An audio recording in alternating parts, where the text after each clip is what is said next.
Assalamualaikum warahmatullahi wabarakatuh. Izin memperkenalkan diri, siap nama Muhammad Irfan. Saya dari Sekolah Tinggi Ilmu Administrasi Banten. Di sini saya mengambil prodi Ilmu Administrasi Bisnis. Tujuan saya membuat video ini yaitu untuk memenuhi salah satu ujian akhir semester pengantar statistik. Baik, untuk mempersingkat waktu, di sini saya akan membuat video tutorial cara perhitungan data menggunakan metode uji validitas dan uji reliabilitas.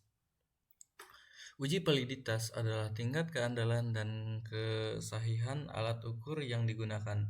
Instrumen dikatakan valid berarti menunjukkan alat ukur yang dipergunakan untuk mendapatkan data itu valid atau dapat digunakan untuk mengukur apa yang seharusnya diukur. Uji validitas berguna untuk mengetahui apakah ada pernyataan-pernyataan pada kuesioner yang harus dibuang atau diganti karena dianggap tidak relevan.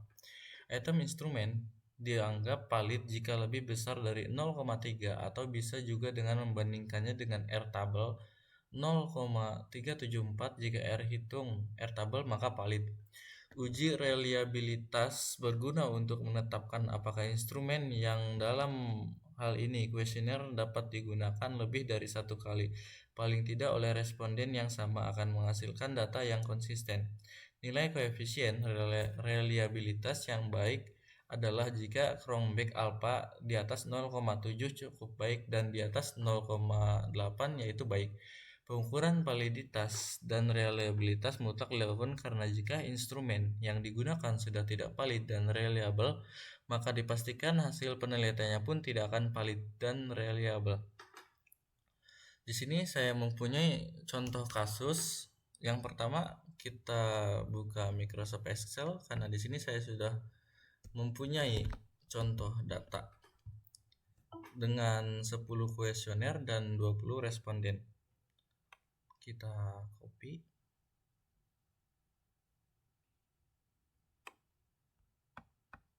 Sebentar.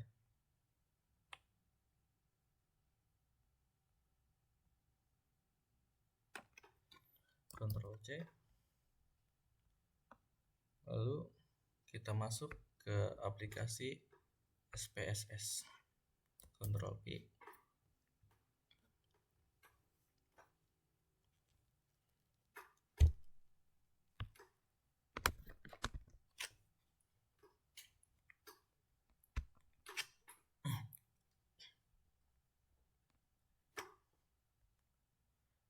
Di sini sudah muncul ya datanya dengan 10 kuesioner dan 20 responden.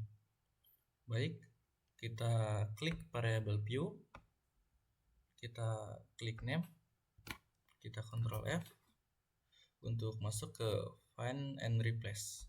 Kita klik replace. Di sini untuk find saya pakai tick var triple 0 dan untuk replace-nya itu P. Lalu kita klik replace all.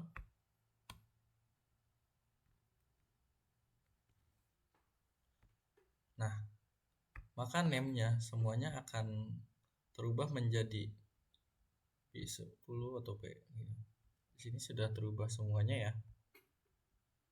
Lalu kita balik lagi ke variable view.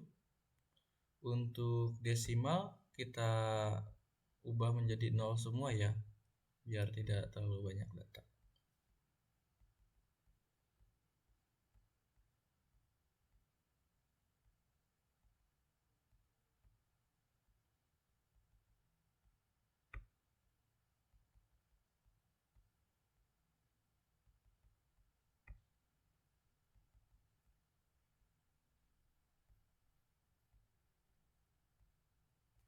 Lalu kita klik measure, kita ubah menjadi scale ya.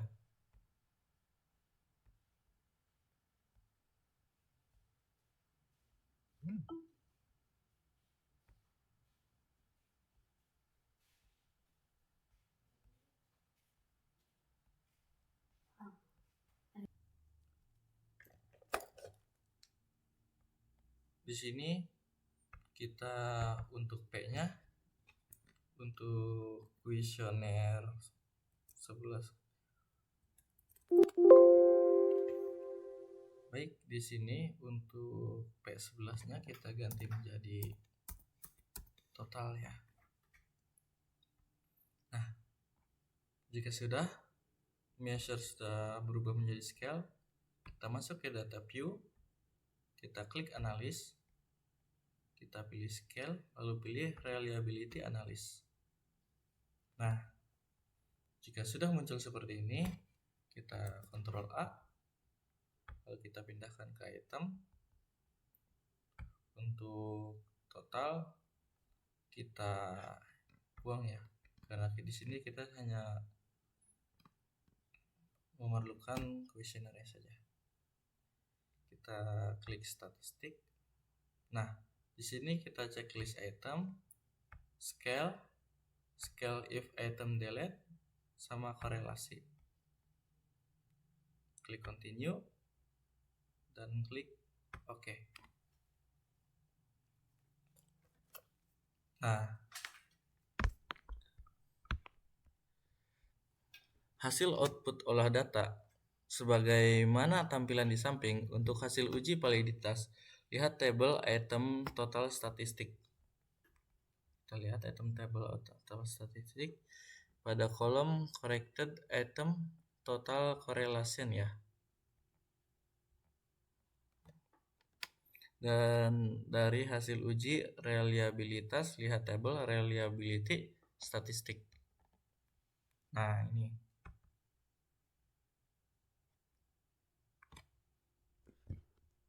Nah, muncul ya.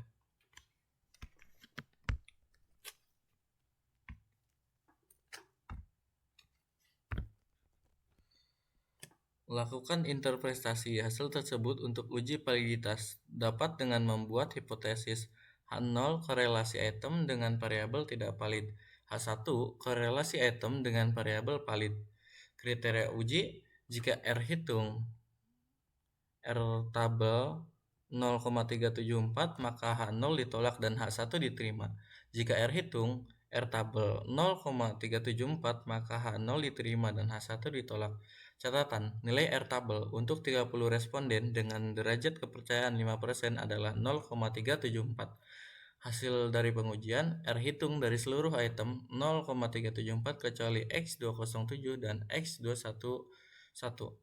Interpretasi hasil uji, korelasi seluruh item dengan variabelnya dinyatakan valid kecuali X207 dan X211. Dengan demikian, maka item yang valid dapat digunakan untuk pengambilan data penelitian lebih lanjut, dan item X207 dan X211 dianulir dan tidak diikutkan untuk pengambilan data lebih lanjut. Atau dapat juga dengan interpretasi sederhana. Validitas berdasarkan hasil uji yang diperlihatkan seluruh item pernyataan yang diberikan memiliki nilai koefisien korelasi 0,30 atau T-tabel 0,374. Dengan demikian, item-item pernyataan yang diberikan dalam kuesioner telah memenuhi syarat valid dan dapat diikutsertakan dalam analisis data selanjutnya kecuali X207 dan X211. Lakukan interpretasi hasil tersebut untuk uji reliabilitas. Dapat dengan membuat hipotesis H0 item-item tidak reliable untuk mengukur variabel, H1 item-item reliable untuk mengukur variabel. Kriteria uji: jika Cronbach alpha 0,7 maka H0 ditolak dan H1 diterima. Jika Cronbach alpha 0,7 maka H0 diterima dan H1 ditolak. Hasil dari pengujian, Cronbach alpha sebesar 0,909 artinya tolak H0 dan terima H1. Interpretasi hasil uji, item-item reliable dalam mengukur variabel sehingga dapat digunakan dalam proses pengambilan data penelitian lebih lanjut. Atau dapat juga dengan interpretasi sederhana. Suatu instrumen penelitian mengindikasikan memiliki reliabilitas yang memadai jika koefisien Cronbach alpha lebih besar atau sama dengan 0,70. Hasil uji sebesar 0,909. Dengan demikian dapat disimpulkan bahwa variabel ini adalah reliable sehingga dapat digunakan untuk pengambilan data penelitian lebih lanjut. Baik, mungkin dari saya itu cukup. Kurang lebihnya mohon maaf. Wabillahi taufiq wal hidayah. Wassalamualaikum warahmatullahi wabarakatuh.